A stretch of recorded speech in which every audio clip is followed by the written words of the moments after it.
तो चलिए बच्चों, अब हम बात करते हैं स्पेरिकल मिरर की। स्पेरिकल मिरर क्या होते हैं? यहाँ पे बना हुआ है, ये एक हाइपोथेटिकल इमेजिनरी स्पेयर है, उसका एक पार्ट होता है स्पेरिकल मिरर।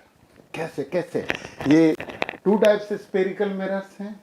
देखिए आप, हमारे पास एक यदि यहाँ पे स्पेयर है, ग्लास स्पेयर, ट्रांसपेरेंट होता है, ट्रांसपेरेंट मीडियम होता है, उसमें से होकर लाइट गुजर जाती है। हम क्या करें, इसका ये वाला पार्ट, ये कोर जो है, इसे निकाल दें और यहाँ पे पॉलिश कर दें। पॉलिश तो आपको पता है AgNO3 का होता है, और उसके ऊपर जिंक का पेंट करके ये कलर दिखता है मिरर के पीछे, यस ये है। और इसे यदि हम अलग से ही बना लें तो फाइनली ये है आपका वो स्पेरिकल मिरर। और MN, इसे हम बोलते हैं कॉनकेव मिरर। ये जो कैब है ना, कैब को याद रखो, ये कैब है, ये पता है, ये रिफ्लेक्टिंग सरफेस होता है, इसे हम क्या बोलते हैं? Reflecting surface. और किसी भी मिरर का नाम बच्चों रिफ्लेक्टिंग सरफेस के बेस पे दिया जाता है। तो जहां से रिफ्लेक्ट हो रही है वो कैप टाइप का है, तो पता है ये वाला पार्ट लिया, और ये जो है ना, ये इसका सेंटर, ये C है। आपको क्या लगता है कि यदि हमें स्पेरिकल मिरर बनाना होगा तो एक हम ग्लास का स्पेयर लेके आएंगे, फिर उसे cut cut cut cut cut cut काटेंगे, फिर एक पार्ट निकलेगा, उस पर पॉलिश करेंगे? ऐसा कुछ नहीं है। परंतु ये है कि यदि इसे पूरा बढ़ाया जाए तो एक स्पेयर बन जाता है। ये ऐसा होता है, ऐसा टाइप का स्पेयर होता है। तो पूरा बढ़ाएंगे तो एक क्या बन जाएगा? पूरा के पूरा स्पेयर बन जाएगा। इसलिए हम बोलते हैं कि ये इमेजिनरी स्पेयर का एक कोर होती है, एक पार्ट होता है। तो ये तो कॉनकेव हो गया, ये वाला कॉनकेव हो गया हमारा, पहला वाला जो था वो कॉनकेव हो गया। डायग्राम बना है तो उसे देख लीजिए। दूसरा देखिए, दूसरे में क्या किया, ये ही आपके पास वो स्पेयर था, ग्लास का स्पेयर था, और उसका ये वाला पार्ट हमने काट लिया, और इस पार्ट को हम AB बोल दे रहे हैं, और अंदर वाले सरफेस पे हमने पॉलिश कर दिया। तो ये जो शेप बनेगा वो कुछ ऐसा शेप बन जाएगा। ओके, सॉरी, ये जो है वो ऐसा शेप बन जाएगा, और इसके अंदर हम पॉलिश कर देंगे। ये AB जो है, इसे हम कॉन्वेक्स मिरर कहते हैं। कॉन्वेक्स मिरर क्या करता है? रेज को स्प्रेड कर देता है, फैला देता है। पता है, कॉन्वेक्स मिरर को एक और नाम दिया जाता है, इसे हम बोलते हैं डाइवर्जिंग मिरर। और ये जो है कॉनकेव मिरर को हम कहते हैं converging mirror. Converging mirror cap, देखिए ये उठा हुआ है ना, तो वैक्स, कॉन्वेक्स बोलते हैं, उठा हुआ रहता है। और इसका भी सेंटर ऑफ कर्वेचर C ये होता है। क्या होता है सेंटर ऑफ कर्वेचर हम समझेंगे, परंतु ये C है ना, जिस इमेजिनरी स्फीयर का पार्ट है वो मिरर, उसके सेंटर को सेंटर ऑफ मिरर बोलते हैं, सेंटर ऑफ कर्वेचर बोलते हैं। ये बात तो हम समझने वाले हैं। तो ये हमारा क्या हो गया? ये हो गया कॉन्वेक्स मिरर।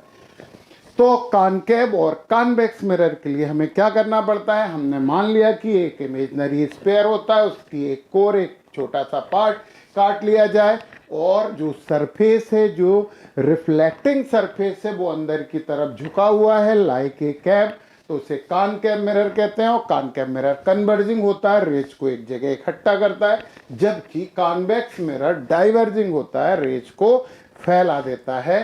तो बच्चों, ये हमारे दो स्पेरिकल मिरर होते हैं। अब इस स्पेरिकल मिरर में जो जो टर्मिनोलॉजी यूज होती है वो सब चीजें हम यहाँ पे समझने वाले हैं। सबसे पहले हम बात करते हैं centre of curvature. Centre of curvature को हमेशा सी से डिनोट करते हैं। तो बच्चों हमने क्या बोला था कि हमारा जो मिरर है, ये वाला मिरर भी है और हम दूसरा मिरर भी बना देते हैं, ये वाला मिरर भी है। और इसमें क्या करें, इसके मिरर के जो मिडिल पार्ट होता है पी से डिनोट करते हैं, इसे भी हम डिफाइन करने वाले हैं।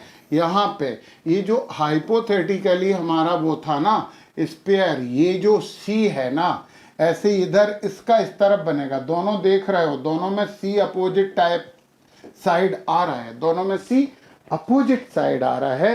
तो यहाँ पे ये जो सी है ना, इसी को बोलते हैं centre of curvature. The centre of the hollow sphere of which forms a part is called the centre of curvature of the mirror, represented by C. ऐसा ही नहीं है, ये केवल सी है, सी फॉर कैट वाला सी है। ओके, ये सेंटर ऑफ कर्वेचर हो गया। अब हम आगे बात करते हैं रेडियस ऑफ कर्वेचर।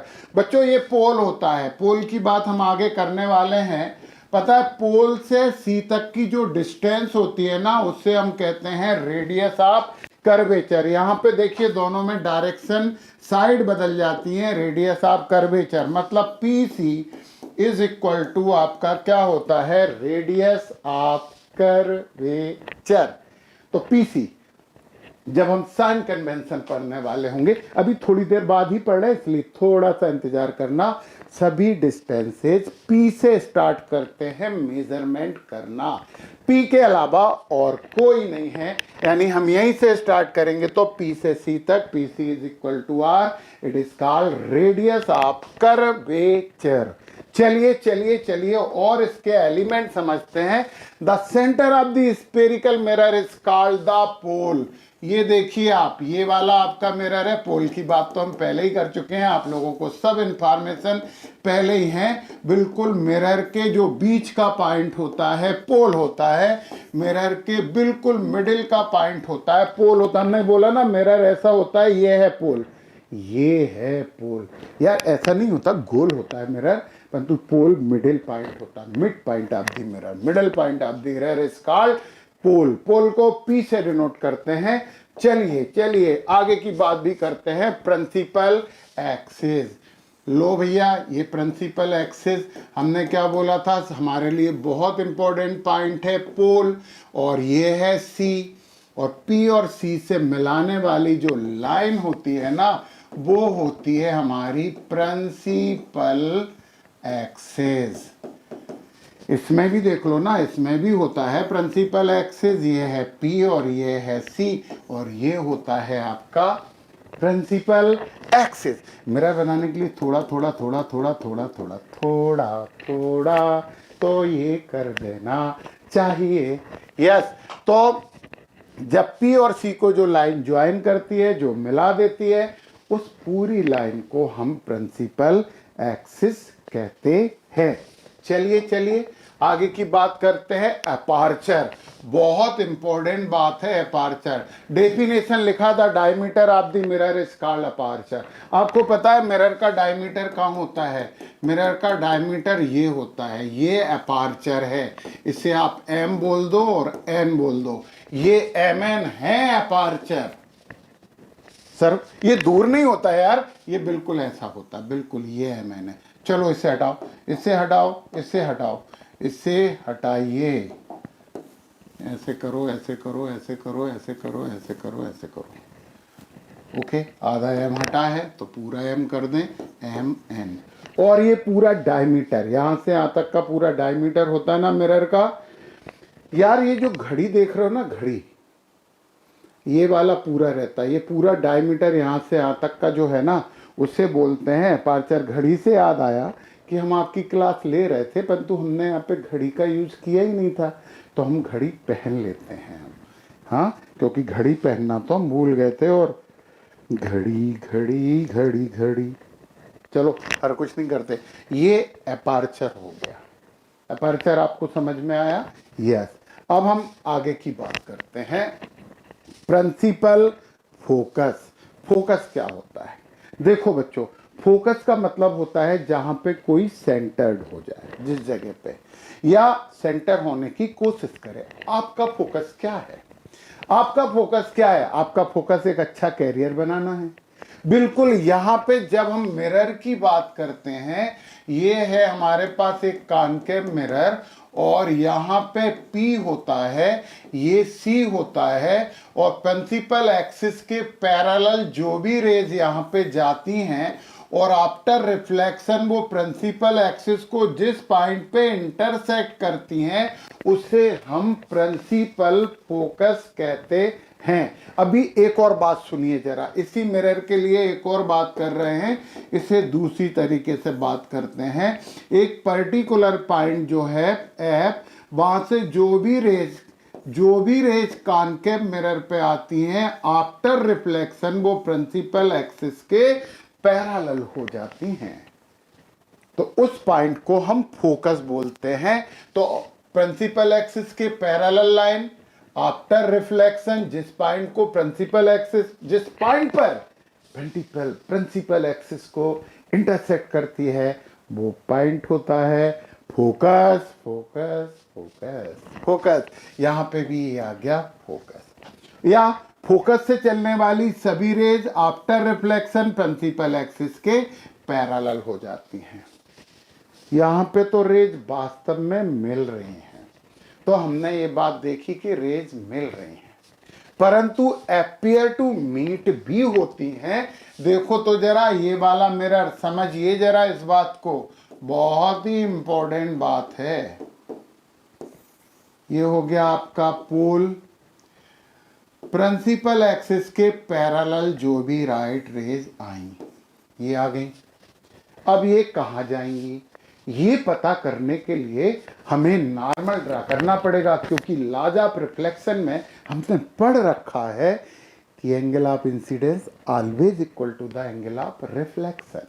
तो नॉर्मल ड्रा करने के लिए ये इसका सेंटर ऑफ कर्वेचर है, इस पॉइंट पे यदि हमें नॉर्मल ड्रा करना है बच्चों, तो हम पता C से इसे मिला दें, ये पॉइंट नॉर्मल होता है।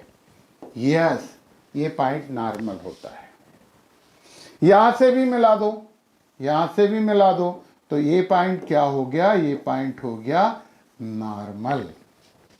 अब क्या होता है, आपको एंगल ऑफ इंसिडेंस मतलब ये वाला एंगल आई है, तो ये इस डायरेक्शन में रिफ्लेक्ट हो जाएगी, ये वाला एंगल भी आई होगा।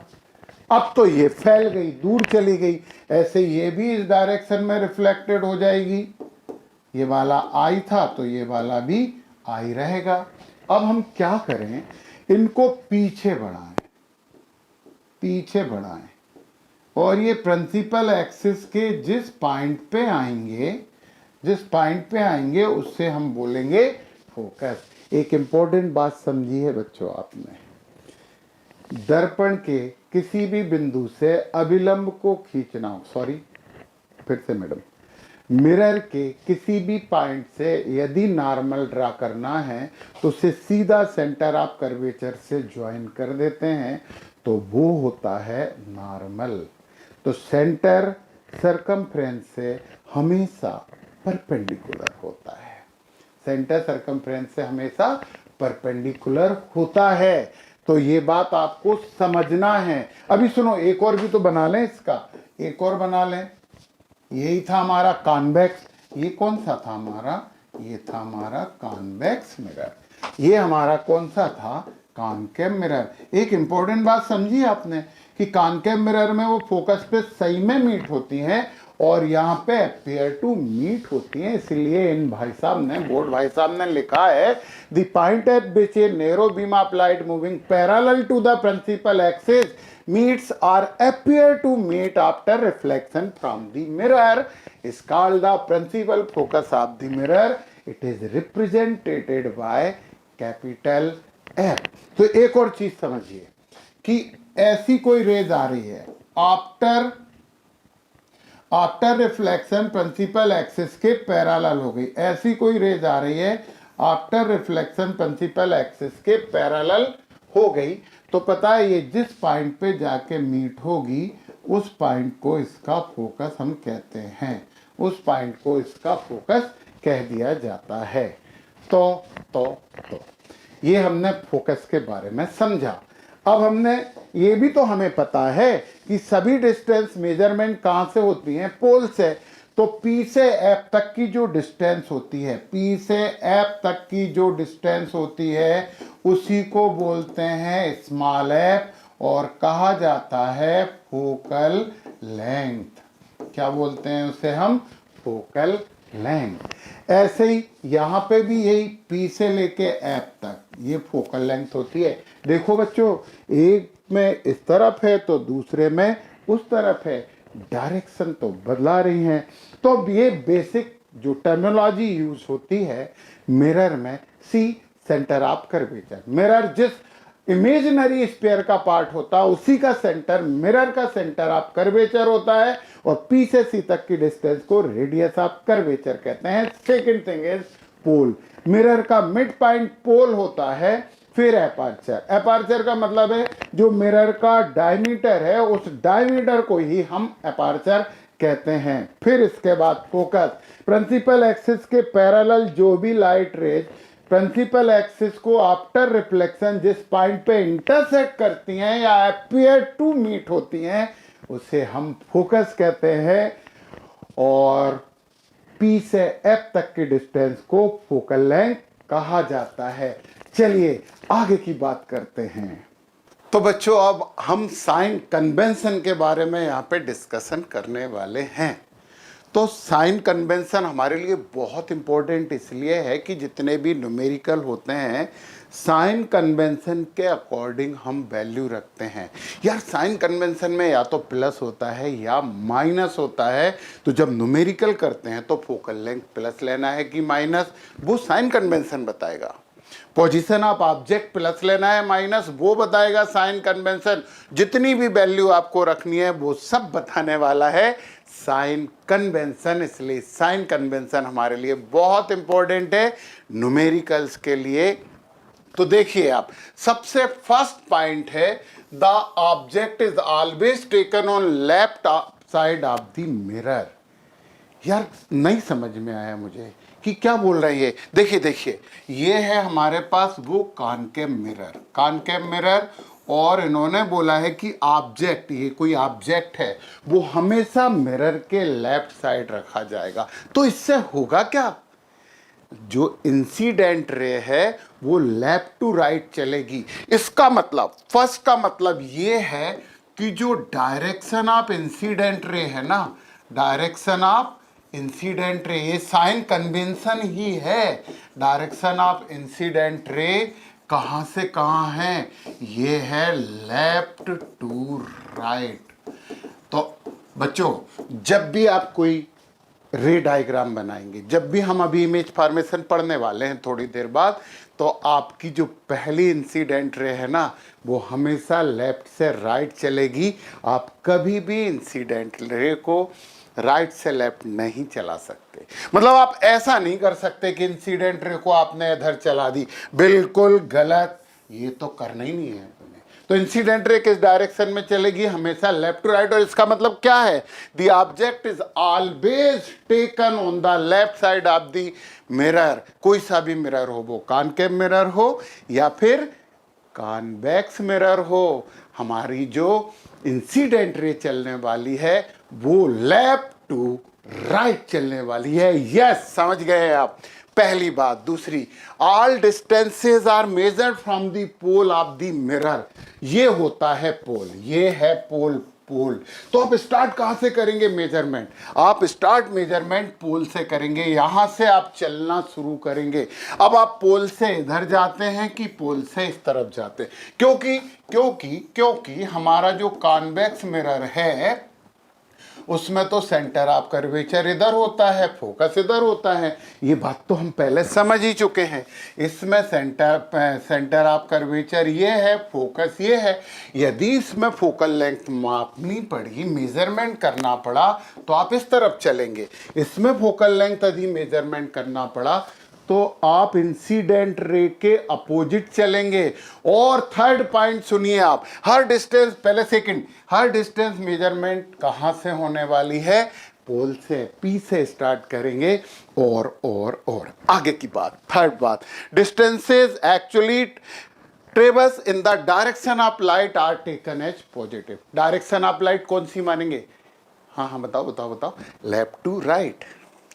मतलब सीधी सी बात है कि इंसिडेंट रे के डायरेक्शन में चलेंगे तो सभी डिस्टेंस पॉजिटिव होंगी, यानी पी से इस तरफ आप चल रहे हैं तो आपकी पूरी डिस्टेंस कैसी होने वाली है? पॉजिटिव। और यदि आप इस तरफ चल रहे हैं तो सभी डिस्टेंस होने वाली है नेगेटिव। मतलब इन द डायरेक्शन ऑफ इंसिडेंट रे। चलना कहां से है? स्टार्ट कहां से करना है? यस, भूल गए? नहीं नहीं नहीं, पोल से स्टार्ट करना है। पोल से आप यदि इस तरफ चलेंगे, पोल से आप कहां चल रहे हैं? अपने लेफ्ट तरफ, सभी डिस्टेंस होंगी नेगेटिव। और पोल से राइट साइड चलेंगे तो सभी डिस्टेंसेस होंगी पॉजिटिव। यार सिंपल सी बात है, इंसिडेंट रे की डायरेक्शन में measured distances always taken as positive, in the opposite direction always taken as negative. तो आप इस तरफ चलेंगे सब, तो यहां पे देखिए आप पीएफ कैसा हो जाएगा? पीएफ का मतलब आपको मालूम है फोकल लेंथ होती है, माइनस हो जाएगा। पीसी की बात करें तो पीसी यहां पे माइनस आर हो जाएगा, radius of curvature.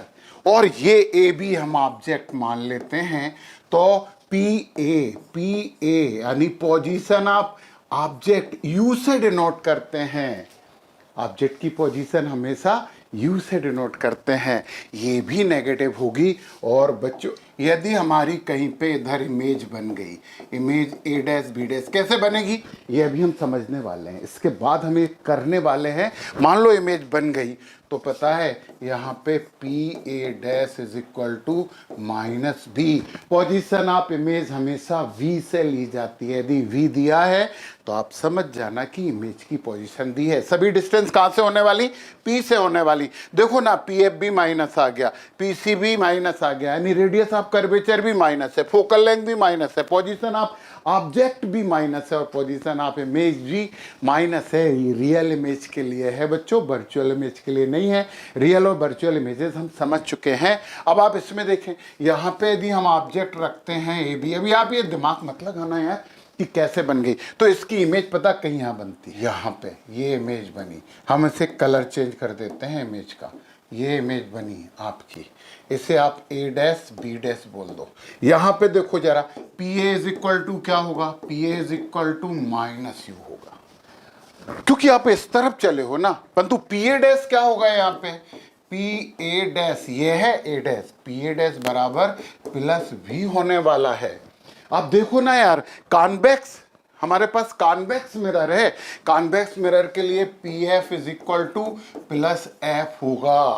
Plus F का मतलब प्लस एफ होता है, और P C is equal to होगा प्लस आर। एक बात नोट कर ली जाए बच्चों, the focal length of concave mirror is negative, minus होती है। यदि फोकल लेंथ माइनस आ रही है तो चिल्ला के बोल देना कि ये तो कॉनकेव मिरर है दुनिया वालों, ये कॉनकेव मिरर है, क्योंकि इसकी फोकल लेंथ नेगेटिव आई है। तो जिसकी फोकल लेंथ माइनस होगी वो कॉनकेव मिरर होगा, और जिसकी फोकल लेंथ पॉजिटिव होगी वो कॉन्वेक्स मिरर होगा। तो वो बोलते हैं ना कि मिरर कौन सा है, तो फोकल लेंथ फाइंड करना, यदि प्लस आई तो कॉन्वेक्स और माइनस आई तो कॉनकेव। ओके, हाँ, focal length, radius of curvature, दोनों की बात हमने यहाँ पे की है। चलिए चलिए चलिए, हम क्या बोलेंगे और क्या बोलेंगे? हाँ, साइन कन्वेंशन और बोलेंगे। तो पहली बात क्या थी कि ऑब्जेक्ट हमेशा कहाँ रहता है? Left hand side. Incident ray कहाँ चलती है? लेफ्ट टू राइट चलती है। सभी डिस्टेंस का मेजरमेंट कहाँ से होता है? पोल से। पोल ये होता है, पोल से मेजरमेंट करते हैं, स्टार्ट यहाँ से करते हैं। In the direction of incident ray मतलब राइट साइड, आप ऐसे चलोगे तो राइट साइड पॉजिटिव और लेफ्ट साइड अब नेगेटिव। ओके ओके, अब क्या बोला है? All the distances above the principal axis are considered to be positive. Above the principal axis यानी कि ऊपर की तरफ, ये सब डिस्टेंस कैसी होने वाली हैं? ये सभी डिस्टेंसेस पॉजिटिव होने वाली हैं। और and below the principal axis all the distance above the principal axis are considered to be positive, and below the principal axis always negative. जब नीचे मेजरमेंट करेंगे तो ये नेगेटिव आएगी, यहां से नीचे नीचे मेजरमेंट करेंगे तो ये नेगेटिव आएगी। प्रिंसिपल एक्सिस के ऊपर सभी डिस्टेंस पॉजिटिव, यानी ये देखिए ना, height of object positive, height of image negative. परंतु यहां देखो यार, ऑब्जेक्ट भी पॉजिटिव, इमेज भी पॉजिटिव है। तो प्रिंसिपल एक्सिस की जब आप ऊपर मेजरमेंट करोगे ना, तो पूरी distance is perpendicular upward, perpendicular upward, above perpendicular. ऐसी डिस्टेंस मेजरमेंट नहीं होगी बच्चों, ये नहीं होगी, परपेंडिकुलर लेना पड़ेगा ऐसा। तो ये था हमारा साइन कन्वेंशन। स्क्रीनशॉट ले लीजिए यदि आप चाहें तो भैया जी, स्माइल करके। चलिए अब हम आगे की बात करते हैं, इमेज फॉर्मेशन। तो केस फर्स्ट, नंबर फर्स्ट, पहले केस की हम बात कर रहे हैं। ये है हमारा कॉनकेव मिरर। अच्छा, ये इमेज फॉर्मेशन जो हम कर रहे हैं, सबसे पहले हम बात कर रहे हैं कॉनकेव मिरर्स की। अभी केवल हम कॉनकेव की बात करेंगे और इसके बाद कॉन्वेक्स भी करेंगे यार, रिलैक्स। तो सबसे पहले यहां पे हमारे पास ये है पोल, यानी कि mid point of the mirror, और ये सेंटर ऑफ कर्वेचर है सी। तो बच्चों एक बात ध्यान रखना, P और C के बिल्कुल बीच में F लेना है। बिल्कुल बीच में लोगे तो इमेज सही सही बनेगी। यहां पे हम ले लेते हैं F। तो सबसे पहले पोजीशन ऑफ ऑब्जेक्ट, यानी कि वस्तु, ऑब्जेक्ट को हम रखते हैं सेंटर ऑफ कर्वेचर पर। मतलब U कहां है? U है एट C। C पे हमने U को रखा है। तो चलिए रख देते हैं यहीं पे C के ऊपर। ये है A एंड B। जैसा कि आपको पता है कि पहली रेज प्रिंसिपल एक्सिस के पैरेलल, तो चलाइए पैरेलल, ये आ गई ये रेज। आफ्टर रिफ्लेक्शन ये कहां से आएंगी? आफ्टर रिफ्लेक्शन ये फोकस से होती हुई चली जाएगी। और दूसरी रेज को आप भेज दीजिए पोल पे। रेज बनाते समय एरो का निशान मत भूलिए, क्योंकि बिना एरो का, बिना डायरेक्शन दिए हुए वो कौन जो कॉपी चेक करता है वो इसे गलत कर देगा। और जितना एंगल ये है उतना ही एंगल बनाते हुए ये रेज इधर चली जाएगी और यहीं पे आपका image A dash B dash बन जाएगा। तो आपने देखा कि ऑब्जेक्ट को जब हमने C पे प्लेस किया था तो इमेज भी C पे ही फॉर्म हुई, इन्वर्टेड है, उल्टी है, और रेज वास्तव में मिल रही हैं। तो पोजीशन ऑफ इमेज V से डिनोट करते हैं ना, पोजीशन ऑफ इमेज भी एट C। तो हम यहाँ पे ये लिखते जाए। थोड़ी सी जो बात ये है कि पहला केस हमारे पास क्या था कि U कहाँ पे था? UC पे था। तो V भी कहाँ पे बना? C पे बना और रियल बनी। हमने ये पहला केस यहाँ पे लिख दिया है। तो इमेज भी कहाँ बनने वाली है? इमेज भी C पर ही बनने वाली। और देखिए ना, सेम साइज, बिल्कुल सेम साइज, और सेम साइज। और रियल इन्वर्टेड, यार रियल होगी तो इन्वर्टेड तो होगी ही, ये तो कोई कहने वाली बात ही नहीं है। अब हम सेकंड बात करते हैं। हम ऑब्जेक्ट की पोजीशन चेंज कर करके इमेज की पोजीशन पता करते हैं। तो क्या है इसका मेन जो रूल है वो क्या है कि C और P के बिल्कुल बीच में F बनाइए तो आपकी कॉपी में भी इमेज वही बनेगी जहां वास्तव में उसे बननी चाहिए। तो हम सेकंड केस कर देते हैं। केस फर्स्ट था ये, और केस सेकंड हम कलर बदल के कर देते हैं। केस सेकंड में आप देखिए यहां पे केस सेकंड।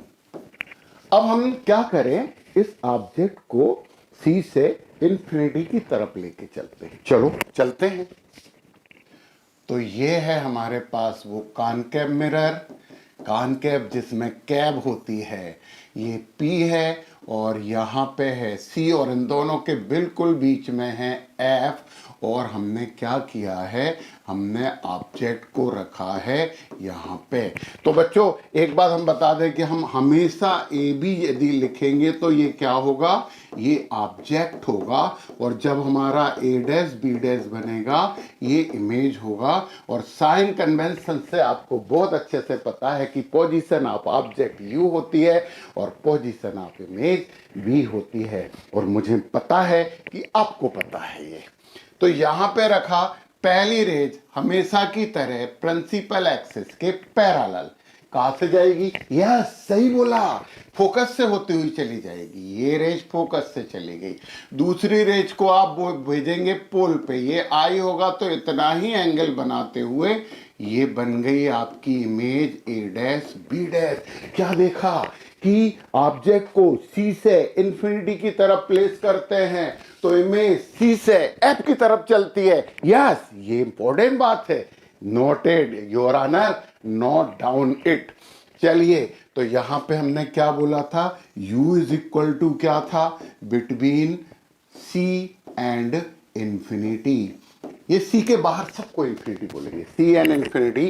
तो v कहां बना, v बना between c and f, c और f के बीच में बना है। यस, तो इमेज किधर शिफ्ट हो गई, सी से एफ की तरफ। ऑब्जेक्ट किधर लेके गए हम, सी से इंफिनिटी की तरफ। ये बात याद रखना, इसकी जरूरत पड़ेगी। और ये स्मॉल बनेगी,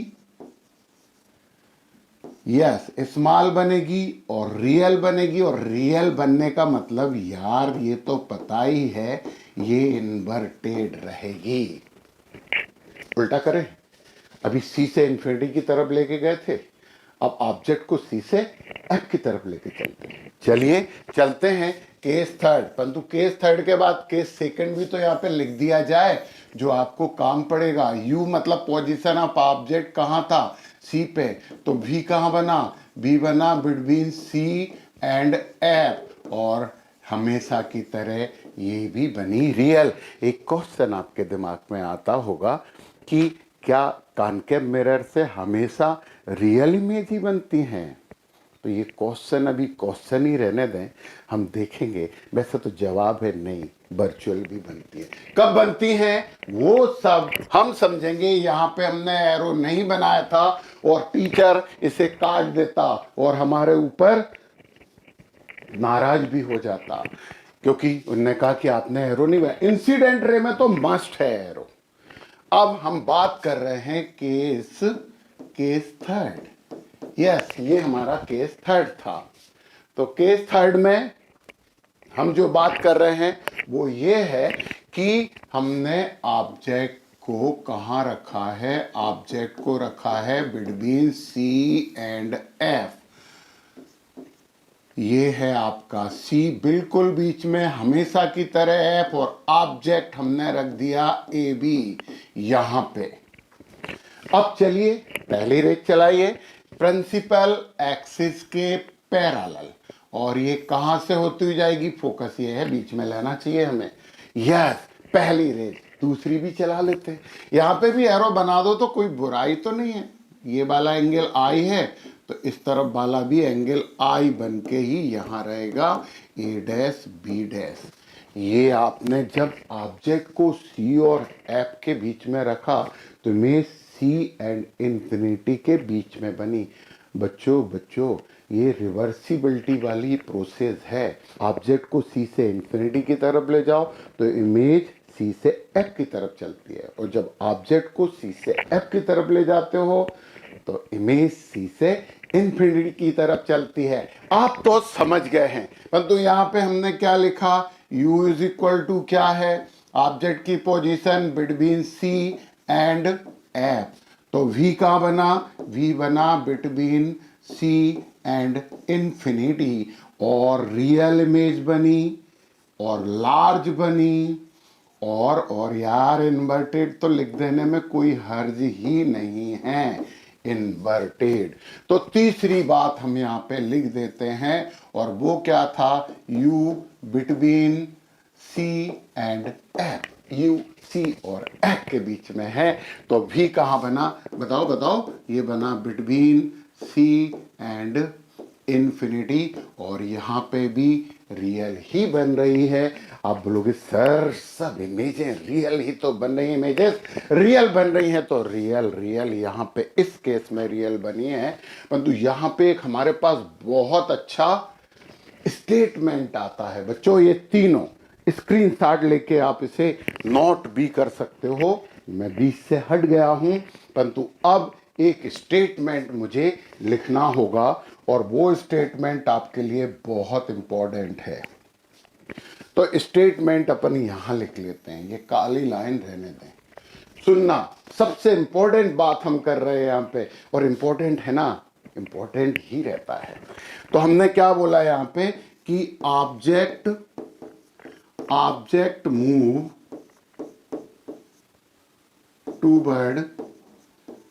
towards infinity from C.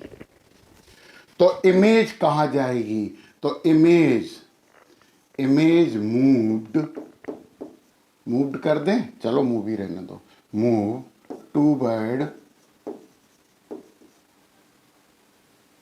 F from सी, और यहां पे हम लिखेंगे बाइस वर्सा। इसका उल्टा भी होता है कि ऑब्जेक्ट को सी से इंफिनिटी लेके जाओगे तो इमेज सी से एफ की तरफ जाएगी, जब ऑब्जेक्ट को सी से एफ की तरफ लेके जाओगे तो इमेज सी से इंफिनिटी जाएगी। ये सबसे इंपॉर्टेंट बात है, ये बात आपको नोट करना चाहिए। ओके, ये है इंपॉर्टेंट बात। चलिए हम केस 4 करने वाले हैं। तो ये तीनों केस आप समझ गए हैं ना? यस, मुझे पता है कि आप समझदार हैं और आप समझ भी गए हैं। चलिए हमने इसे क्या किया, मिटा दिया। अब हम केस पढ़ने वाले हैं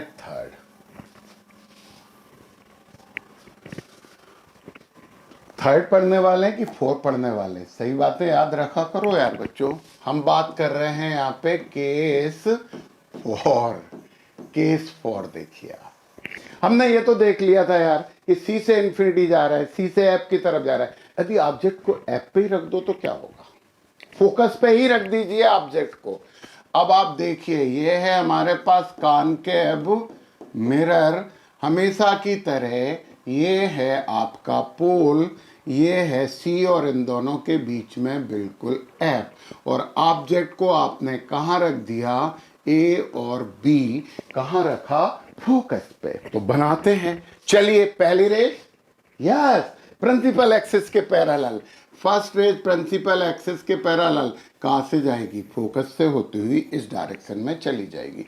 दूसरी रेज पोल पे, ये वाला एंगल आई है क्योंकि ये तो पोल का नॉर्मल है, तो इसी से ये इधर चली जाएगी।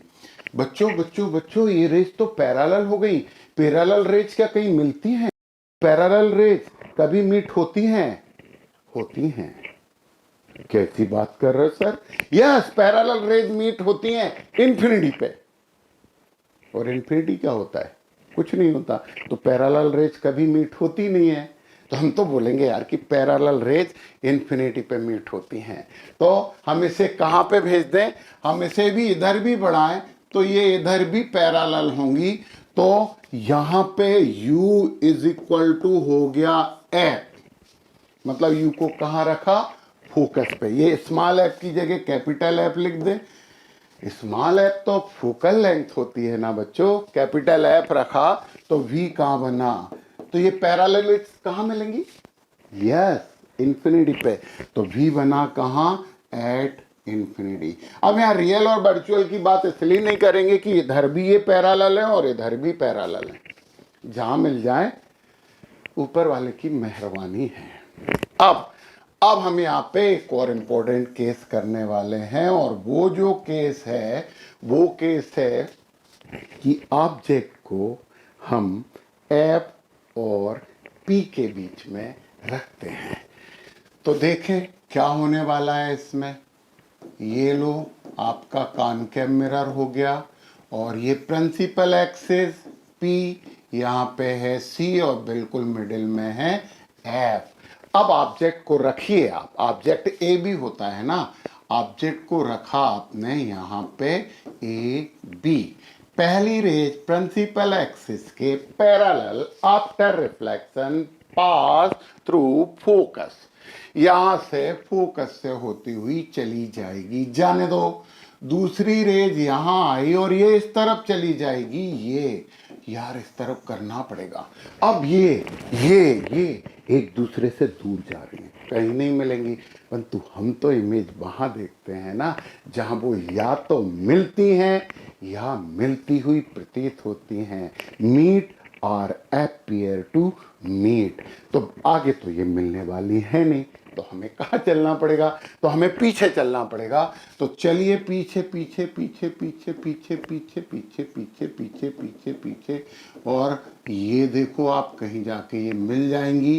तो ये आपकी इमेज बनी ए बी डैश।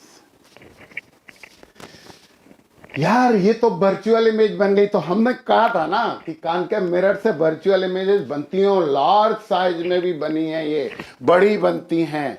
तो पता है कि यहाँ पे U कहाँ है, U है एट F एंड P। तो V कहाँ बना, V बना लेंस के अपोजिट साइड, B कहाँ बना अपोजिट साइड, अपोजिट साइड।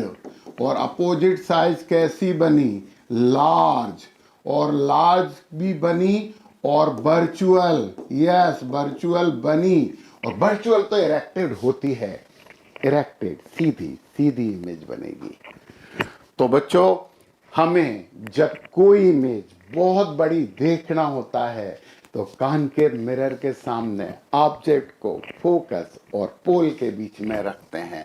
ये फोकस और पोल के बीच में यदि हम रखेंगे तो वर्चुअल, इरेक्टेड और लार्ज इमेज मिलेगी। तो बड़ा देखना है किसी को तो कॉनकेव मिरर के सामने एफ और पी के बीच में रख दीजिए।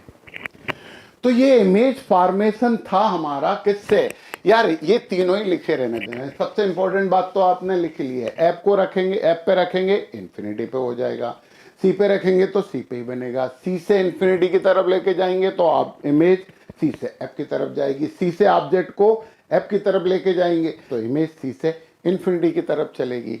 तो ये बात तो आपने समझ ली है। क्यों ना हम कॉन्वेक्स मिरर से भी इमेज फॉर्मेशन समझ लें, उससे तो एक सी ही इमेजेस बनती हैं। तो चलिए हम यहाँ पे बात करेंगे किससे, कॉन्वेक्स मिरर से। बेईमानी तो नहीं कर सकते ना, क्योंकि जब हमने कॉनकेव पढ़ा है तो हमें कॉन्वेक्स भी पढ़ना ही पड़ेगा। तो अब हम बात कर रहे हैं किसके लिए, अब हम बात कर रहे हैं कॉन्वेक्स मिरर। ये जो कॉन्वेक्स मिरर है ना, इसका रिफ्लेक्टिंग सरफेस जो है वो उठा हुआ रहता है, वैक्स।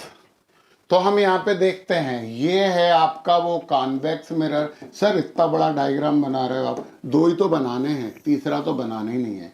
ये P हो गया, यहाँ पे C हो गया और इसके बिल्कुल बीच में यहाँ पे भी F हो गया। ऑब्जेक्ट को रखा हमने यहाँ पे, पहली रेज प्रिंसिपल एक्सिस के पैरेलल।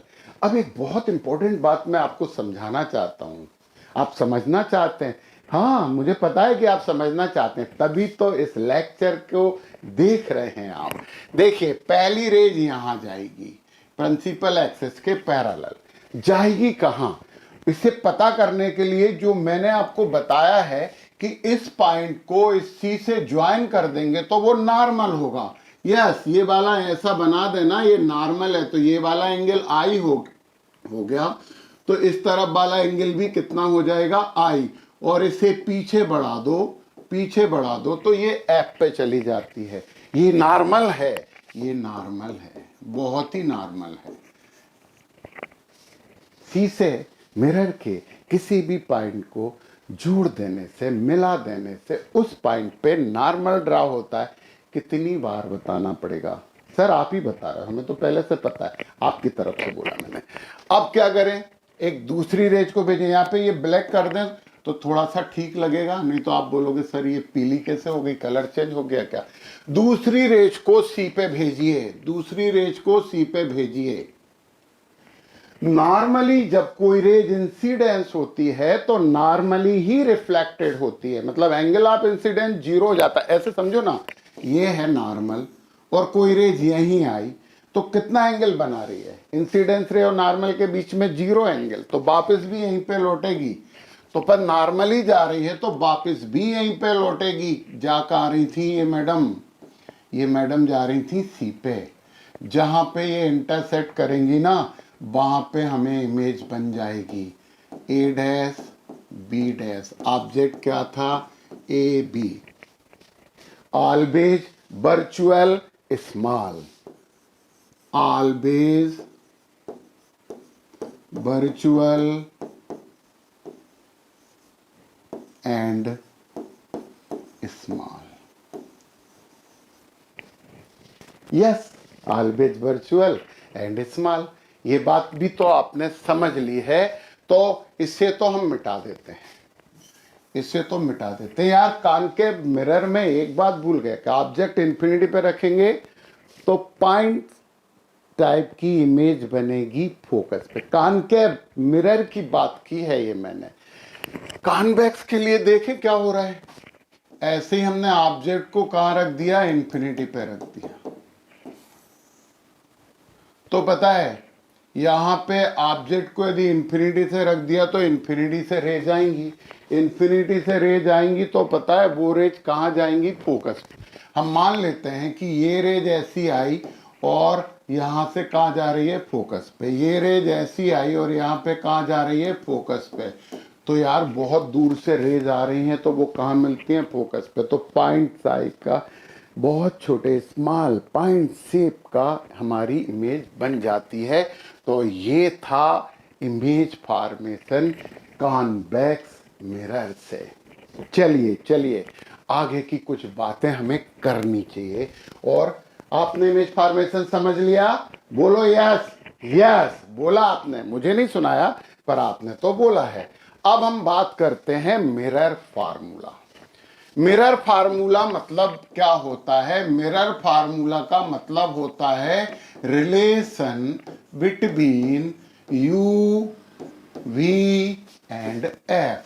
जब हम यू वी एंड एफ में रिलेशन स्टैब्लिश करते हैं तो उसे मिरर फार्मूला कहते हैं। यस जी, उसे मिरर फार्मूला कहते हैं। और ये होता है 1/f is equal to 1/u plus 1/b। ये है आपका mirror formula. f focal length, u position of object, b position of image. अब ये आया कैसे, ये 12th क्लास में इसका डेरिवेशन है। तो डेरिवेशन तो इसका होता है और हम करेंगे भी, अभी नहीं करेंगे। एक्सटेंशन वाले जब हम वीडियो बनाएंगे, लास्ट में कुछ एक्स्ट्रा कॉन्सेप्ट के वीडियो में बनाने वाला हूं, लेक्चर देने वाला हूं, तो उसमें हम ये क्या करेंगे, ये जो मिरर फार्मूला है उससे ड्राइव भी करेंगे। तो लास्ट के वीडियो को देखिए, वहां हम ड्राइव भी कर रहे हैं। ऑफिशियली वो सिलेबस से बाहर है, परंतु एक और इंपॉर्टेंट बात है, relation between R and F, यानी फोकल लेंथ और रेडियस ऑफ कर्वेचर में रिलेशन क्या होता है, ये भी हम यहां पे बताते हैं। आपको पता है R बराबर होता है 2f, R बराबर होता है 2f। यस, फोकल लेंथ के डबल होती है रेडियस ऑफ कर्वेचर। इससे भी वो एक्सटेंशन वाला जो लेक्चर है उसमें ड्राइव करने वाले हैं। हम लिखेंगे उसे एक्सटेंशन, एक्स्ट्रा, समथिंग एल्स, अलग। R is equal to 2f या f is equal to r/2, कैसे भी कर सकते हैं, एक ही बात है ना। यह 10 के बच्चे हो, इतनी बात तो आप समझते हो। तो mirror formula 1/f is equal to 1/u plus 1/v। इसे थोड़ा सा कॉम्प्लिकेटेड करें, 1/f सामने क्या किया, यू भी का एलसीएम ले लिया, तो यहाँ आ जाएगा यू भी, तो ऊपर आ जाएगा v प्लस यू, तो 1/f is equal to v plus U upon U भी, दो बार लिख दिया। ऐप को उल्टा कर दो, ऐप को डिनोमिनेटर से न्यूमरेटर की तरफ ले जाइए, तो ये हो जाएगा यू भी अपान यू प्लस भी लिख देते हैं, यू प्लस बी। ऐसे ऐप डायरेक्ट भी निकाल सकते हैं। It is called time saving drugs. वो सभी है, ये टाइम बच जाता। डायरेक्ट इसमें वैल्यू रखोगे तो फिर सीधा आंसर आ जाएगा। वैसे हम यही यूज करने वाले हैं। तो हमारे पास फार्मूला हो गया ये और ये। पता है बच्चों, जब हम इमेज फॉर्मेशन करते हैं तो ऑब्जेक्ट कहीं पे भी प्लेस करें, इमेज फॉर्म होती है और उसका नेचर, कैरेक्टर, साइज सब पता लगता है, परंतु एक्यूरेसी के लिए मैथ्स की जरूरत पड़ती है। ये लेसन है, इन सब का डेरिवेशन एक्सटेंशन वाले लेक्चर में मैं देने वाला हूं, क्योंकि वो एक्स्ट्रा है तो अभी बीच में नहीं दे रहे हैं, उसे बाद में करेंगे। तो अभी आपका ये मिरर फार्मूला और आर और एफ के बीच में रिलेशन आ गया है। चलिए बच्चों आगे की बात करते हैं। एक न्यूमेरिकल है। Numerical means application of knowledge. अभी तक आपने जितनी नॉलेज ली है उस नॉलेज को प्रैक्टिकली अप्लाई करिए तो वो न्यूमेरिकल होता है। तो पढ़िए ना numerical. An object is placed at a distance of 20 centimetre from a concave mirror of focal length 15 centimetre. At what distance from the mirror should a screen be placed to get the sharp image. Question, numerical करने के कुछ तरीके होते हैं। सबसे पहला तरीका तो यह है कि क्या गिवन है वो लिख लिया जाए। तो सबसे पहले हम यहां पे बात कर रहे हैं given. N object is placed at a distance of 20 centimetre, मतलब पोजीशन ऑफ ऑब्जेक्ट और यू, और यहां साइन कन्वेंशन यूज करेंगे। यू हमेशा नेगेटिव होता है क्योंकि ऑब्जेक्ट को हमेशा लेफ्ट हैंड साइड पे ही रखा जाता है। बच्चों जो भी वैल्यू दी है वो साइन कन्वेंशन के अकॉर्डिंग रखेंगे, और जो वैल्यू फाइंड करना है उसमें हम कोई साइन नहीं लगाएंगे। वहां अपना ज्ञान नॉलेज शो नहीं करेंगे, वहां पे तो जो पूछा है डायरेक्ट पूछा है वही लिखेंगे, कोई साइन नहीं लगाएंगे। तो फिर से सुन लीजिए, गिवन जो भी है साइन कन्वेंशन के अकॉर्डिंग होगा, और जो फाइंड करना होगा उसमें हम मन से कोई साइन नहीं लगाएंगे। आंसर अपने आप विथ साइन आएगा according to sign convention. Yes yes yes. तो गिवन में क्या दिया है, सबसे पहले यू दिया है तो -20 सेंटीमीटर। फिर क्या दिया है, from a concave mirror of focal length. Concave mirror की फोकल लेंथ हमेशा नेगेटिव होती है, तो f इज इक्वल टू हो गया -15 सेंटीमीटर। और क्या पूछा है, at what distance from the mirror should a screen be place. Screen place मतलब वहां इमेज बनना है। यार कंफ्यूज करने की कोशिश कर रहे हैं वो। स्क्रीन रखेंगे तो स्क्रीन पे इमेज बनेगी, क्योंकि रियल इमेज स्क्रीन पे आती है। तो स्क्रीन प्लेस करने का मतलब है पोजीशन ऑफ इमेज फाइंड करनी है। तो टू फाइंड, हम फाइंड क्या कर रहे हैं, हम फाइंड कर रहे हैं यहाँ पे क्या, v। तो v में हम अभी कोई साइन लगाने वाले नहीं हैं। तो मिरर फार्मूला क्या था, 1/f is equal to 1/u लिख देते हैं प्लस 1/v। तो 1/f -15, f की जगह पे क्या लिख दिया हमने, -15 रखा, तो is equal to 1/u। u कितना था, माइनस साइन क्यों नहीं लगाया था सर, u हमेशा नेगेटिव होगा, तो ये -20 हो जाएगा प्लस 1/v हो जाएगा। अब इसे सॉल्व करो तो इसको इधर पहुंचा दो, तो ये हो जाएगा 1/-15 plus 1/20 is equal to 1/v। चलो चलो चलो सॉल्व करते हैं। 1/v को इस तरफ लिख लेते हैं और यहाँ एलसीएम लेते हैं, 15 और 20। एलसीएम कितना आएगा, एलसीएम तो नहीं समझाने वाला हूं मैं यार, यहाँ पे एलसीएम आएगा 60। तो 15, 60 को डिवाइड करो 15 से तो -4 आ जाएगा यहाँ पे। 20 से 60 को डिवाइड करिए तो यहाँ पे 3 आ जाएगा। तो 1/v इज इक्वल टू -1/60, तो v इज इक्वल टू हो जाएगा 60 सेंटीमीटर। ये आपकी पोजीशन, और ये माइनस साइन मोहल्ले वाले लगाएंगे, माइनस में आ रही है v, इसका मतलब ये है कि टू वर्ड ऑब्जेक्ट फॉर्म हो रही है इमेज, और ये रियल इमेज होने वाली है। यस, ऐसे होते हैं न्यूमेरिकल, सिंपल से न्यूमेरिकल। चलिए और न्यूमेरिकल करते हैं। इतना मौका तो आपको स्क्रीनशॉट लेने के लिए मिल ही गया होगा। अब हम बात करते हैं एक और न्यूमेरिकल की। An object placed at a long distance, सुनो, an object place at a long distance पे ऑब्जेक्ट को प्लेस किया है उन्होंने। तो हम ऐसे करते हैं, मतलब क्या है, लॉन्ग डिस्टेंस को अपन इन्फिनिटी बोल सकते हैं बच्चों। तो गिवन में अपन लिखना शुरू कर दें, टाइम पास नहीं करें। गिवन में क्या दिया है, u is equal to infinity in front of a convex mirror. कौन सा मिरर दिया है, कॉन्वेक्स दिया है। Radius of curvature 30 centimetre, r दिया हुआ है 30 सेंटीमीटर, और कॉन्वेक्स मिरर के लिए रेडियस ऑफ कर्वेचर पॉजिटिव होती है। और क्या दिया है, state the position of image. Find क्या करना है हमें फाइंड करना है v इज इक्वल टू कितना।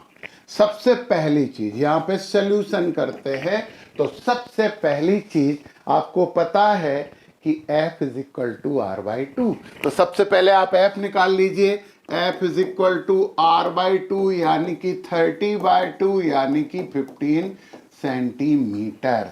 f आ गया, u इन्फिनिटी दिया ही है। तो हमारे पास मिरर इक्वेशन क्या था, 1/f is equal to 1/u plus 1/v। Value put up करिए, तो 1/f यानी कि 1/15 इज इक्वल टू 1/u मतलब 1/infinity प्लस 1/v। ओके, देखते हैं आगे। कलर चेंज कर देते हैं, यदि क्लियर नहीं दिखाई दे रहा है तो कलर चेंज कर देते हैं। तो देखिए 1/infinity कितना होता है, 1/infinity इज इक्वल टू तो 0 होता है। यस, इन्फिनिटी से किसी को डिवाइड करते हैं तो 0, क्योंकि इन्फिनिटी तो बहुत बड़ी नंबर होती है ना, उससे जब किसी को डिवाइड करेंगे तो 0 आएगा। तो यहाँ 0 लिख दीजिए, 1/15 is equal to 0 plus 1/v यानी 1/v इज इक्वल टू 1/15 आया, तो v is equal to 15 centimetre, और ये प्लस आया है। और कॉन्वेक्स मिरर से तो यार जो हमारी इमेजेस बनती हैं वो हमेशा वर्चुअल होती हैं। तो प्लस 15 सेंटीमीटर हमारा आंसर आ गया है। तो चलिए आगे बढ़ते हैं और एक नया कॉन्सेप्ट यहाँ पे समझते हैं। ये मैग्निफिकेशन लिया है ना, इस मैग्निफिकेशन को हम यहाँ पे बोलते हैं लीनियर मैग्निफिकेशन है। मैग्निफिकेशन हमें यह बताता है कि इमेज ऑब्जेक्ट से कितने टाइम्स बड़ी है, छोटी बनी है, या कंपैरिजन है कितना, between height of image to the height of object. Yes, linear magnification m से डिनोट करते हैं, तो m is equal to comparison करना है hi, height of image to the height of object. हमें पता करना चाहिए ना कि इमेज ऑब्जेक्ट से कितनी बड़ी है, छोटी बन रही है, क्योंकि जब हम कॉन्वेक्स या कॉनकेव मिरर यूज करेंगे तो हमें ये पता होना जरूरी है कि इमेज बड़ी बन रही है या छोटी बन रही है। आपने देखा ना, कॉन्वेक्स मिरर से तो इमेज हमेशा छोटी बनती है, तो छोटी इमेज की जब भी जरूरत होगी कॉन्वेक्स मिरर यूज कर लेंगे, परंतु कॉनकेव मिरर से तो बड़ी भी बनती है। यस, तो m is equal to hi/ho होता है। और बच्चों ये ही सेम रेशो होता है बी और यू का, मतलब m इज इक्वल टू होगा H I upon H O, और ये इक्वल होगा minus B upon U. Yes, minus B upon U, position of image to the position of object. तो यहां पे हमारे पास बहुत से फार्मूले हो जाते हैं। देखिए बच्चों, m is equal to H I upon H O, m is equal to minus we upon U. Minus sign याद रखिए, लेंस में माइनस नहीं होता है बी अपान यू में, बस इतना सा चेंज है, वहां पे भी यही होना है। और फिर दूसरी चीज हम बात करेंगे तो H I upon H O is equal to minus B upon U. ये तीन फार्मूले आ गए। ये बात तो आपको नोट करनी चाहिए, ये बात आपको लिख लेनी चाहिए, तीन फार्मूले, स्पेशल फार्मूले। और अब आप देखिए यहां पे एम के बारे में कुछ विशेष बातें। यार हमें ओलंपियाड भी तो देना है, साइंस ओलंपियाड देना है, हम एनटीएससी का टेस्ट भी तो देने वाले हैं, तो कुछ करना चाहिए हमें। तो सबसे पहली बात तो यह है कि एम जो है वो यदि नेगेटिव आ रहा है, यदि m की वैल्यू लीनियर मैग्निफिकेशन की वैल्यू माइनस में आती है तो इमेज हमेशा रियल होगी। याद रखना बच्चों, यदि m की वैल्यू नेगेटिव आई तो इमेज रियल, और वाइस वर्सा बोल सकते हैं m is equal to positive है तो इमेज जो है वो वर्चुअल है। इमेज की बात कर रहे हैं। अब एक और बात, हमने क्या बोला था कि ये तो लीनियर मैग्निफिकेशन है, केवल लेंथ की बात करता है, तो एरिया में लेंथ और विड्थ दो हो जाती हैं, तो एरिया के लिए मैग्निफिकेशन निकालेंगे।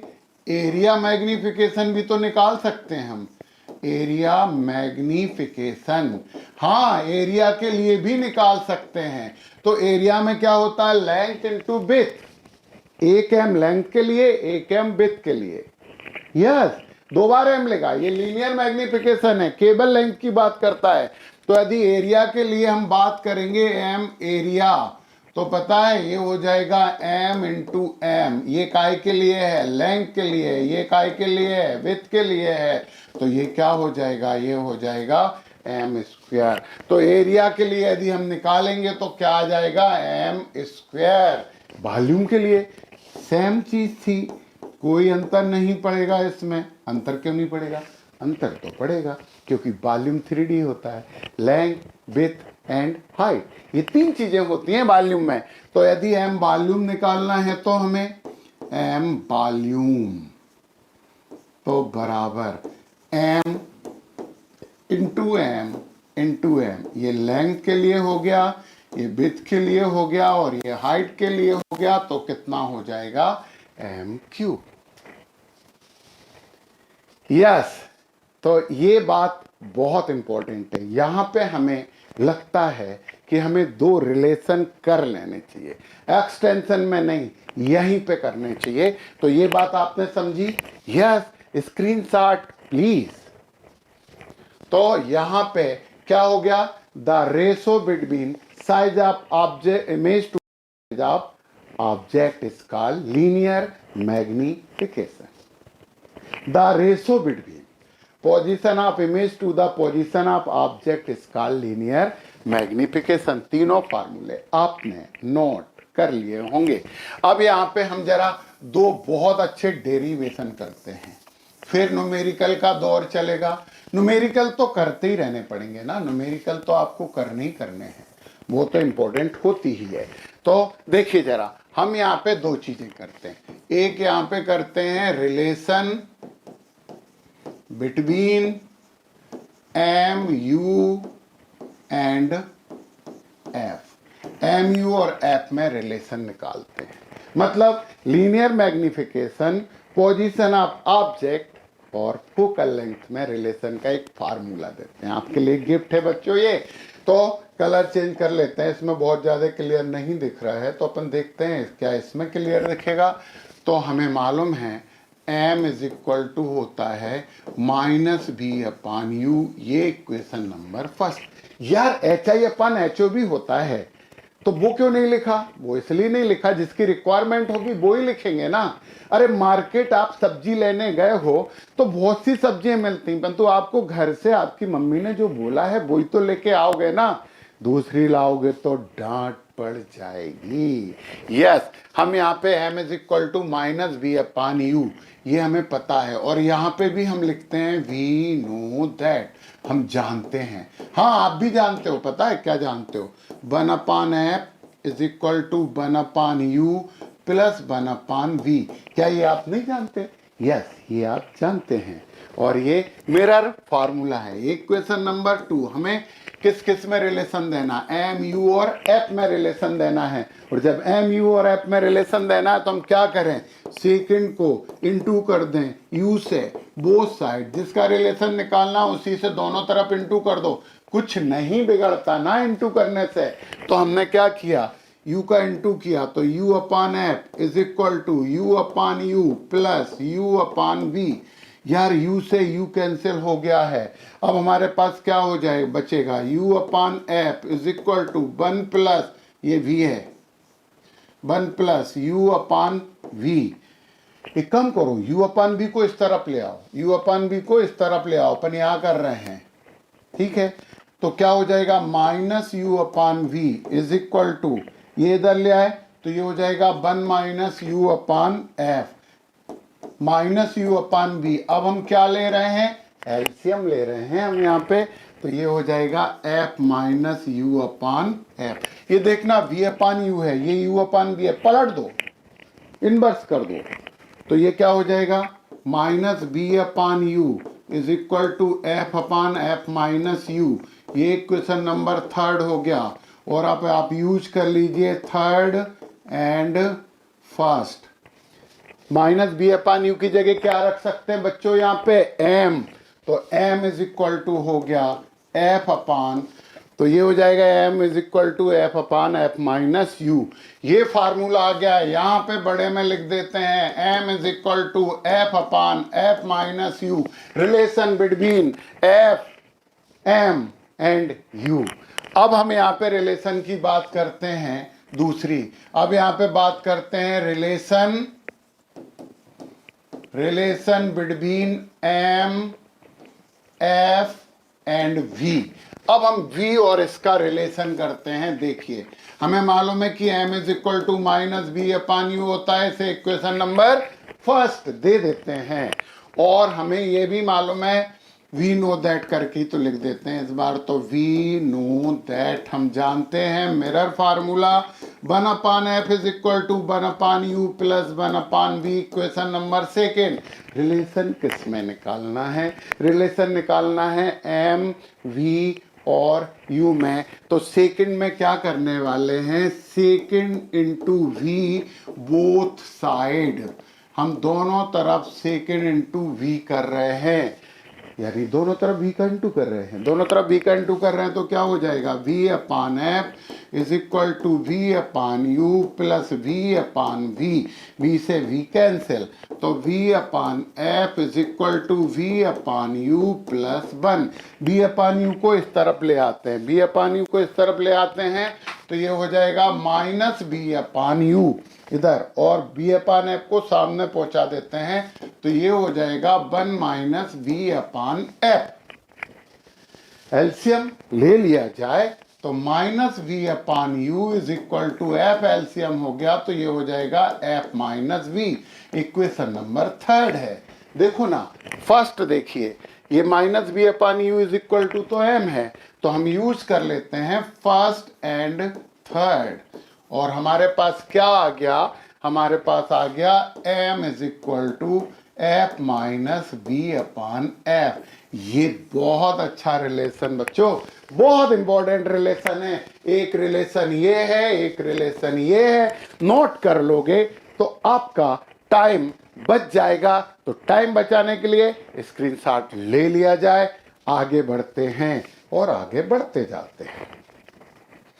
अब हम न्यूमेरिकल करेंगे। दो न्यूमेरिकल तो ऑलरेडी हम कर ही चुके हैं। अब हम यहाँ पे थर्ड न्यूमेरिकल की बात करते हैं, और वो न्यूमेरिकल है क्या?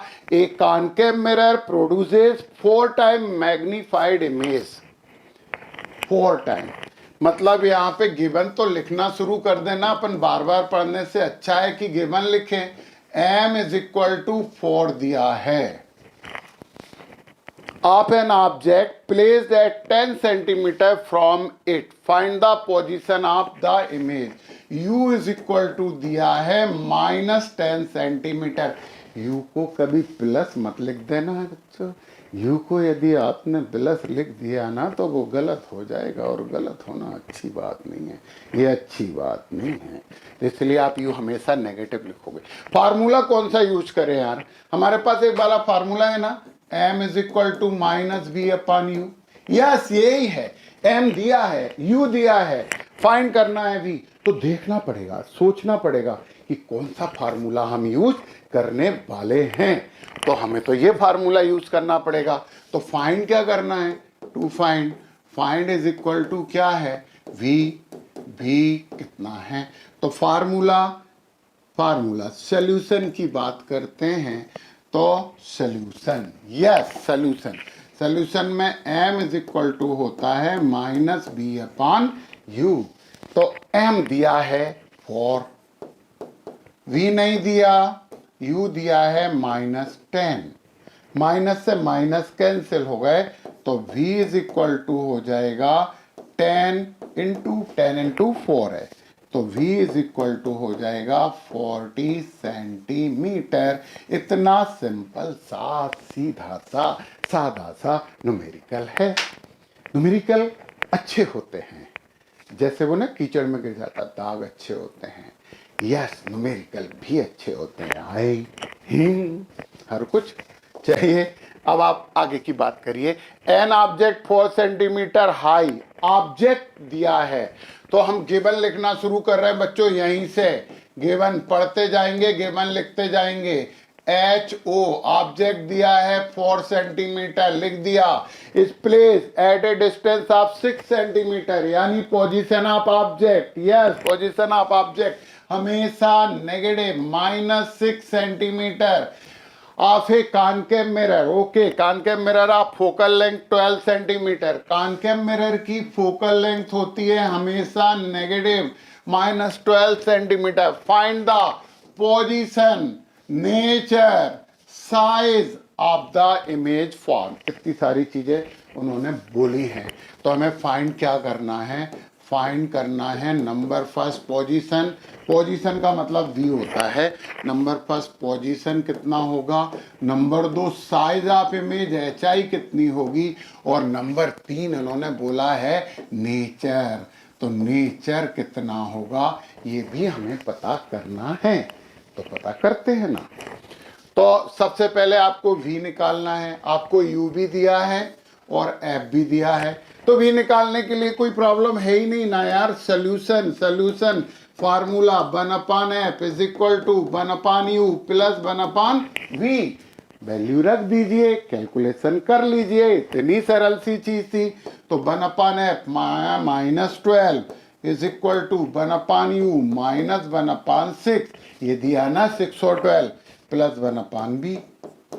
इसको इस तरफ ले आओ, तो 1/-12 plus 1/6 is equal to 1/v। करते जाओ, करते, ये v होता है, हम इसे खींच देते हैं तो बाई लगने लगता है। तो अपन एक काम करते हैं, 1/v को इस तरफ लिख लेते हैं और यहाँ पे एलसीएम ले लेते हैं। 6 और 12 का एलसीएम कितना होगा बच्चों? 12 होगा। आपको पता, सर छोटी छोटी चीजें पूछते हो आप। -1 प्लस 2 यानी 1/v इज इक्वल टू हो जाएगा 1/12 इज इक्वल टू 1/12। तो v इज इक्वल टू कितना हो जाएगा? 12 सेंटीमीटर। ये तो अपने भी पता लग गया है। v पॉजिटिव आ रहा है, मतलब मिरर के दूसरी तरफ बन रहा है। इसका मतलब ये होता है कि वर्चुअल इमेज फॉर्म हो रही है। v इज इक्वल टू यदि पॉजिटिव है तो क्या है? तो है वर्चुअल इमेज। ये तो हमें पहले ही पता लग गया, तो नेचर हमने बता दिया, वर्चुअल इमेज बनेगी।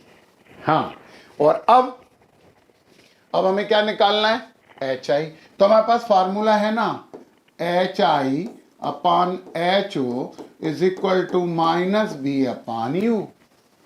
तो रखो ना एच आई कितना निकालना है यार, एच आई कैसे रख सकते हैं, एच ओ दिया है 4 centimetre, 4 is equal to minus v, minus तो लगा रहने दो, वी कितना आया 12 और यू कितना है -6। तो ये माइनस माइनस तो प्लस हो जाएगा, माइनस से माइनस कैंसिल हो गया ना, माइनस से माइनस कैंसिल हो गया तो क्या, तो हमारे पास क्या बचा, हमारे पास बचा h i upon 4 is equal to 6 2 जा 12 इज इक्वल टू +2। तो H i is equal to हो जाएगा 4 2 जा 8 और h i is equal to 8 centimetre आया। तो ऊपर सीधी बन रही है, क्योंकि यदि उल्टी बनती तो माइनस आता। तो यहां से फिर पता लग जाता है कि जो इमेज बन रही है वो इमेज वर्चुअल इमेज है और हमने उसकी पोजीशन बता दी है, बता दी है और बता दी है। चलिए आगे की बात करते हैं। अब देखिए यूजेज ऑफ मिरर, ये भी एक इंपॉर्टेंट पार्ट तो है, यूजेज ऑफ मिरर। तो सबसे पहले हम बात करेंगे कॉन्वेक्स मिरर, और कॉन्वेक्स मिरर के क्या क्या यूजेस हो सकते हैं। Number first, concave mirror are used by doctor to focus a parallel beam of light on the patient organs like teeth, throat, ear वगैरह वगैरह। पता है ये कॉन्केव मिरर क्या करता है, कॉन्केव मिरर फोकस कर देता है। मतलब यदि कॉन्केव मिरर से बहुत सी रेज आ रही हैं, वो सब जाके ऐसे आ रही हैं, अपन ने उल्टी बना ली तो एक पॉइंट पे फोकस कर देता है। यहाँ पे वो पेशेंट है, पेशेंट के यहाँ टीथ हैं, पेशेंट है तो यहाँ पे फोकस होगा तो बहुत क्लियरली हमें दिख जाएगा। इसलिए इसे डॉक्टर यूज करते हैं, ईएनटी वाले, ईएनटी वाले डॉक्टर इसे यूज कर लेते हैं ताकि वो चीज, वो पतला सा फोकस होगा, कान के अंदर चला जाएगा, ठुक अंदर क्या क्या हो रहा है, कितना मैल भरा हुआ है या कुछ कीड़े मकोड़े हैं, इंसेक्टिसाइड हैं तो क्या क्या क्या क्या कीड़े मकोड़े हैं तो वो सब दिख जाते हैं ना। होते नहीं है यार, कान में कौन कीड़े मकोड़े रखता है कि पालते हैं, नहीं। तो पहली चीज हमें क्लियर हो गई, पहली चीज हमने समझ ली यहाँ पे। अब हम बात करते हैं दूसरी बात की। We know that when an object placed between the pole and the focus of concave mirror a magnified erect and virtual image is obtained. This property of concave mirror is utilized for using them as shaping mirror। Shape बनाना होता है, shape बनाना होता है तो थोड़ा सा बड़ा चेहरा दिख जाए तो बहुत अच्छे से शेप बन जाती। हमसे बात मत करो, वो एक आती थी ना कि सेविंग मिरर मीन्स, तो हमें पड़ती तो है परंतु सेविंग मिरर के लिए भी इसे यूज करते हैं। इतनी सारी बातें हमने कन की। जो ऑटोमोबाइल होते हैं ना, आपकी गाड़ी की हेडलाइट होती है ना, उसमें ऐसा कॉन्केव मिरर, यहाँ बल्ब लगा है वो एलईडी, तो फैक्ट है कि यहाँ से रेज जाएंगी तो वो पैरेलल कर देती हैं। ये आपकी गाड़ी की है, गाड़ी है आपकी, समझ गए, हैंडल फैंडल है इधर और ये आपकी गाड़ी है, नीचे व्हील मील लगे हैं ऐसे। अच्छा बैठने की जगह भी तो बना दीजिए सर, ये क्या गाड़ी बनाई क्या गाड़ी बनी है ये। परंतु यह है कि गाड़ी की जो हटा इतना बेकार डायग्राम नहीं बनाना चाहिए टीचर को। तो वो गाड़ी की जो हेडलाइट होती है ना, उस हेडलाइट में जो ऐसी हेडलाइट होती है ऐसी, इसमें ये कॉन्केव मिरर लगा रहता है तो यहाँ पे बल्ब रहेगा तो यहाँ से ऐसे जाएगी फोकस पे, तो फोकस से जाने वाली सभी रेज को कॉन्केव मिरर पैरेलल कर देता। हम ऐसे बना देते हैं ना ऐसे, और ये है फोकस, यहाँ से जो भी रेज जाएंगी वो सभी यहाँ से पैरेलल हो जाएंगी तो दूर तक लाइट चली जाएगी। यहाँ लगा रहता है वो बल्ब, समझ गए ना, यस समझ गए हैं, okay. Large concave mirror are used to concentrate sunlight to produce heat in solar furnace. अब पता सन से रेज आ रही हैं, सन से रेज आ रही हैं तो यहाँ पे हमने लगा दिया कॉन्केव मिरर, ये लगा दिया कॉन्केव मिरर, और ये सभी रेज एक ही पॉइंट पे जाके स्टोर हो जाती हैं। और यहाँ पे लगा है आपका वो सोलर कुकर, तो इसका यूज भी कहते हैं। आप क्या डिस एंटीना रहते हैं ना, डिस एंटीना, डिश एंटीना देखा आपने, आपके घर के छत पे वो लगा रहता है ऐसा करके, यस। और पता है यहाँ पे वो रहता है एक रिसीवर, यहाँ पे रिसीवर लगा रहता है, स्टैंड पे रखा रहता है, ऐसा मत समझना कि हवा में लगा रहता है, स्टैंड पे लगा रहता है। तो जितने भी जो सिग्नल आते हैं उस सिग्नल को ये सबको कहाँ भेज देता है, रिसीवर पे, और वो रिसीवर रिसीव करके हमारे घर पे टीवी सिग्नल भेज देता है। तो क्या में यूज हो रहा है, डेंटिस्ट यूज करते हैं, ईएनटी वाले डॉक्टर इसे यूज करते हैं, सेविंग मिरर के लिए हम इसे यूज करते हैं। पता अपने घर पे टीवी डिश एंटीना में इसका यूज होता है, जो अपनी गाड़ियां होती हैं उनके हेडलाइट में यूज होता है लॉन्ग पैरेलल बीम बनाने के लिए, और सोलर कुकर में भी इसका यूज होता है। तो ये सब चीजें तो आप समझ गए हैं, तो हमें आगे की बात तो कर लेनी चाहिए। यूज ऑफ कॉन्वेक्स मिरर, आप जब मोटरसाइकिल, कार, बस कुछ भी आप चलाते हो या कोई भी चलाता हो, उसमें जो साइड ग्लास होता है ना वो कॉन्वेक्स होता है। कॉन्वेक्स हमेशा छोटी इमेज बनाता है, तो पीछे से बस आ रही, बस की छोटी सी इमेज दिख जाएगी कि पीछे बस आ रही है। यार बड़ा बना देता तो फिर वो बस कितनी बड़ी दिखती, तो हम तो डर जाते। तो पता है जो साइड ग्लास लगता है किसी भी गाड़ियों में, वो इसी का यूज होता है, कॉन्वेक्स का यूज होता है। और सेकंड एप्लीकेशन इसका हम यहाँ पे बात कर लेते हैं, एज रिफ्लेक्टर इन स्ट्रीट लैम्प। हाँ, हम बात करते हैं एज रिफ्लेक्टर इन स्ट्रीट, एक और ही बनाना पड़ेगा, स्ट्रीट लैम्प।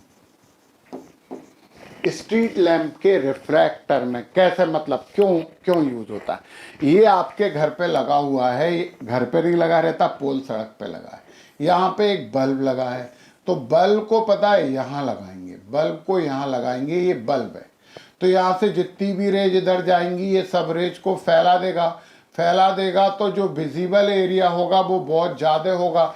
मतलब हम यहाँ पे करेंगे तो चारों तरफ फैली हुई रेज आएंगी कि नहीं उससे। तो स्ट्रीट लैंप को चारों तरफ रेज फैलाने होती हैं। डिस्को हॉल देखें, डिस्को हॉल वहाँ पे गोल गोल मिरर लगे रहते हैं, वहाँ पे लाइट जाती है तो चारों तरफ फैला देता है। डिस्को हॉल नहीं है, आप देखिए जरा, होटल मोटल के अंदर रूम होते हैं तो ऊपर ऐसे गोल गोल कांच के लगे रहते हैं, तो वहाँ लाइट जाती है तो पूरे में स्प्रेड हो जाती है, फैला देता है। तो पता है लाइट का पूरा विजिबल एरिया बढ़ाने के लिए किसको यूज करते हैं, कॉन्वेक्स मिरर को हम यूज करते हैं, कॉन्वेक्स मिरर को। तो ये थे हमारे एप्लीकेशन ऑफ कॉन्वेक्स मिरर और कॉनकेव मिरर। यस बच्चों, हमने बोला है कि मिरर इक्वेशन और R is equal to 2F extension वाले वीडियो में हम ड्राइव करेंगे। तो यहाँ पे हमारा रिफ्लेक्शन कंप्लीट होता है, और अब हम नेक्स्ट लेक्चर में बात करने वाले हैं रिफ्रैक्शन की, जबकि लाइट एक मीडियम से दूसरे मीडियम में इंटर हो जाती है। तब तक के लिए बेस्ट ऑफ लक।